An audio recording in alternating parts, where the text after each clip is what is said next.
Speaking of which, the um the EU has this issue with Hungary. They fined Mm, Hungary for 200 million, I think, euro or dollar something, mm, for Hungary to refuse to take illegal immigrants, right? yeah. Well, Sweden is now giving $34,000 to immigrants so that they can go back.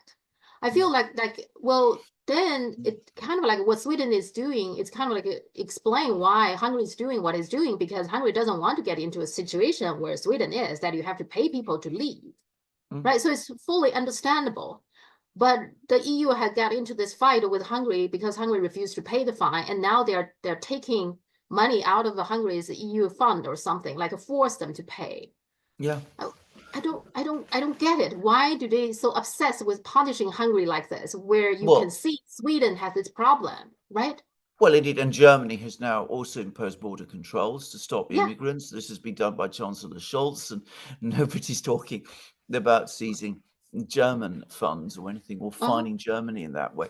You're absolutely correct. They're obsessed with Hungary. They're obsessed with Viktor Orban. There's all kinds of reasons why. They perceive him as pro-Russian when he's pursuing Hungarian national interests. Um, they and has a different perspective, an accurate perspective on the Hmm. Ukraine war. They don't like him because he's a Christian, and there is a very strong anti-Christian movement in Europe at the moment, which I don't understand and can't get my head around in the slightest, but it does exist. I find it very odd. They don't like him because he goes against the demands of the EU Centre on law reforms and things of that kind. Essentially, what they don't like about Orban is that he is a sovereigntist who sees his role as representing Hungary and defending the interests of its people. Now, you might always agree with his perspectives. You might think that perhaps he's wrong in some of the positions that he's taking. Whereas the very fact that he sees himself as representing Hungary rather than being a loyal servant of the center in Brussels. That, I think, is what makes them angry. The government in Sweden can do what what it likes, but it is 110% loyal to the EU center. The Germans, of course, are in a completely different category again. Hmm. But Orban, precisely because he asserts himself and leads a country which aspires to a degree of independence, that is unacceptable. Don't you think that EU, my observation is they do, like a big countries suppress the smaller ones. So don't you think they do that? I Yeah. feel that's what they're doing. Oh, this is no question about it. There is I mean, there's a layered structure within the EU. The Germans are at the top, the French are just below them, Italy and Spain then follow below them too. But those are the countries, the big countries that really matter. There's some other very important and privileged ones. The Netherlands, Sweden, Poland to some extent, though less so. But it's absolutely not the case that all countries in the EU are equal. Some are a lot more equal than others, to quote Orwell. Well, it's a little bit surprising because I remember when there was a referendum in Mm, Sweden to join the EU. mm, I mean, at the time, there were a lot of Swedish who was very skeptical about it because they are afraid that, it become a big country dominant the small ones. So I yeah. thought in the beginning they were very careful of not to making the smaller countries feel that way, but they don't care anymore. It seems like that's the way it No, is. they don't. They don't, because what eventually happens is if you join the EU, because so much power has left the states and has trickled to the centre, that politicians in the states, in order to get things done, now increasingly have to look to the centre rather than to their own people, and because it's at the centre that so many decisions are made, and that has gradually changed their relationship both with the centre and with their people. They're more distant from their people than they were. and they're more loyal to the center than they used to be. So it's having that effect. It means that EU states, the leaders of EU states, think of themselves increasingly as more as EU people, as part of an EU project, than they do as Swedes or French or Germans or whatever. At least some of them. A question about this immigration in general, because it's a problem here in the United States too, and EU. Why would the EU, for example, think it's a good idea just take in whatever the refugees and illegal immigrants, and why is that they are so open about this? You see, this is different in China. China really have very strict immigration policies. Yeah. Part of it is because China is already have a big population, so they don't feel the need for immigrants. But also China also have history historically, Yeah. understand that when you have very different people coming into, it sometimes create frictions and troubles if they don't quickly absorbed by the society, which can be hard sometimes, in particular if you have a bad economy, you don't have job for everybody, and they don't speak the language. I observe that. I see that in Sweden. You know, it's hard for people to totally being absorbed into the Swedish society if you don't speak Swedish, for example. Many of them don't. It's a totally different language, although, you know, it's not impossible to learn, but it is a different language. And so it's hard for them to totally mix within the society. So they have their own places, and those places, many of them do have problems, you know, because of the high unemployment, etc. With all that, how come both EU seems you have to take in those immigrants, and the US, of course, has its border problems? Why is that? Well, I think there's a mixture of political, economic, and ideological things. If we're talking about the EU specifically, I'm going to talk mainly about the EU because it's what I'm familiar with. It's important to understand that it considers it is a supranational institution. It therefore is very mistrustful by definition of assertions of nationalism. And that means that it doesn't have that sense of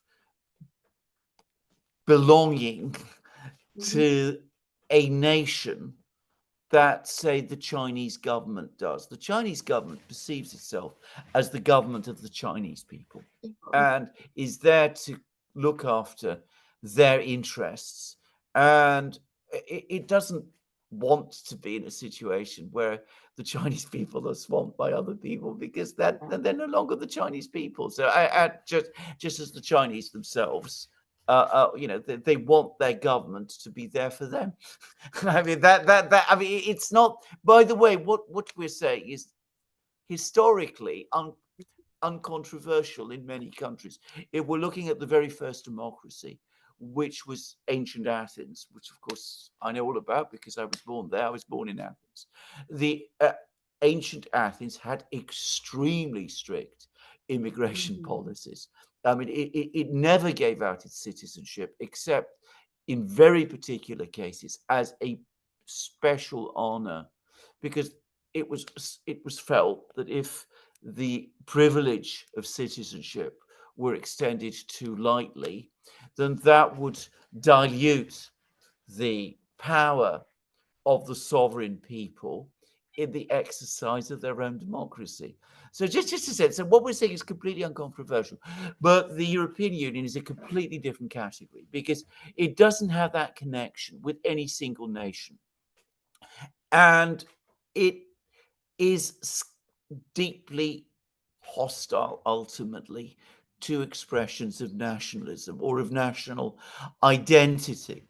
So already it's going to be less hostile to immigration than a national government might be expected to be. So that's the first thing. The second is that the whole point about the EU is freedom of movement within the union. And I mean, without that, the whole system starts to break down. And for that reason, again, they don't really like any step that restricts movement, because that seems to undermine the integrity of the entire project. That's Mhm. that's the second thing. And the third thing is, of course, they also have an economic logic behind this, because the EU economy is in a very stagnant situation. Productivity is very low, and there is a perception, I think it's also true in Britain and in the United States, that if you want to keep economic activity going, and if Mhm. you want to increase your GDP, you do Mhm. that by importing people. And that, if it does nothing else, it increases the GDP. And I think this is a factor which is very underestimated, by the way. Mhm. I think that um, maintaining high rates of GDP so that you can pretend to yourself that Mhm. you're keeping up with China in particular is so important, that if you do that simply by importing people, or letting people come in and then paying them welfare payments, which, by the way, will increase the GDP, that is sufficient in itself to justify doing it. They're obsessed with China, isn't it? Everything Oh, is they about are. China. I think people in China underestimate the extent to which they are. It's a very dangerous obsession, but they are absolutely obsessed with China. Um, both the Americans and the Europeans are. As I said, the idea that an East Asian country has risen to this level absolutely drives them wild. I mean, they can't get their heads around it at all. Um, they don't really want to,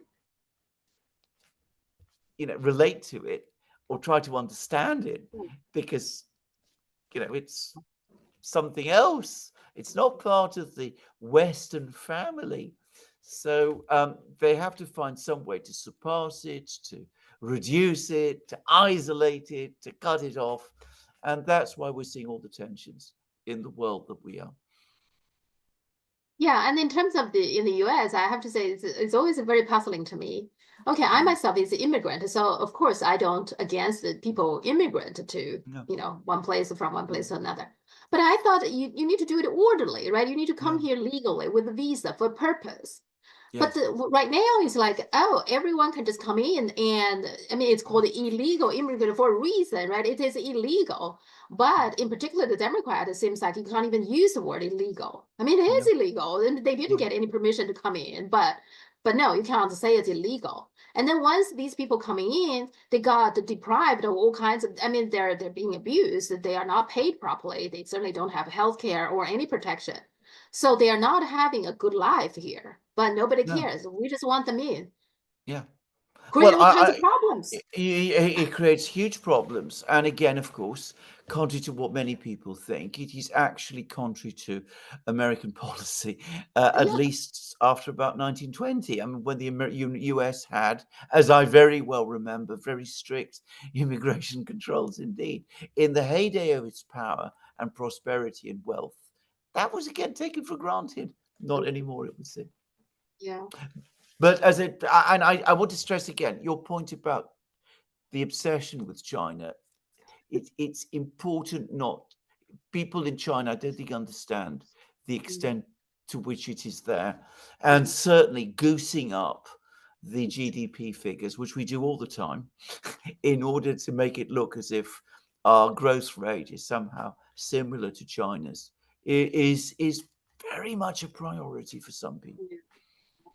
And we talked about this, that GDP itself is a pretty flawed way Yeah, of calculating things, right? absolutely. Yeah. And just so you know that actually China is perfectly happy to have United States to be the most powerful country. China is okay with that, actually. Yeah. That's not a priority for China to, No. because China doesn't want to be the target. Once you are at the top, the very top, then you will be the target. One way or Yeah. another, you will be. So China is Yeah. actually okay. If you want to be the most But powerful, fine. Just leave us alone. That's all China wants. China is not obsessed with the US. The No, no. US, unfortunately, is obsessed with China. That's the problem.